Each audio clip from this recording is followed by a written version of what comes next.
शिकारपुर में ऑल पाकिस्तान वापडा hydro electric workers union पारां वापडा ऐं पावर हाउसिस जी निजकारी मुलाज़िमनि जी पेंशन बंद करण ऐं सालियानी इंक्रीमेंट ख़त्म करण खिलाफ़ वापडा ऑफिस खां जमाणी हॉल ताईं मार्च करे एहतजाजी मुज़ाहिरो करे सख़्त नारेबाज़ी कई। इन मौक़े ते रैली जी अॻवानी वापडा सेप्को मुलाज़िमनि ऐं डिवीज़नल चेयरमैन आगा शोएब खान पठान, अफसरुल्ला खान, आगा ख़याम खान,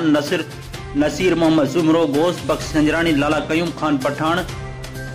नसरुल्ला खान, हाफिज जावेद, इमरान अली शाह, वकार अहमद शेख, शाहनवाज उनड़, आजम खान दुरानी, अब्दुल कादिर भुट्टो, अली हैदर उनड़ ऐं ॿियनि जी अॻुवाणी में एहतजाजी मुज़ाहिरो कंदे चयो त तब्दीली सरकार मज़दूरनि जे ख़िलाफ़ कमु करे रही आहे ऐं MIF सां मुआहिदा करे मुलाज़िमनि जी पेंशन सालियानी इंक्रीमेंट ख़त्म करण ऐं मुल्क जा असासा विकिणण जा सांभा करे रही आहे, जंहिं सां मुलाज़िमनि जो मुस्तक़बिल दाव ते लॻी चुको आहे। उन्हनि चेतावनी ॾिनो त जेकॾहिं वापडा जे कंपनियुनि जी निजकारी कई वई त हुकूमत मुखालिफ़ तहरीक हलाइण सां गॾु सॼे मुल्क जी बिजली बंदि कई वेंदी। रिपोर्ट वकार कादिर भुट्टो, सिटी न्यूज़, शिकारपुर।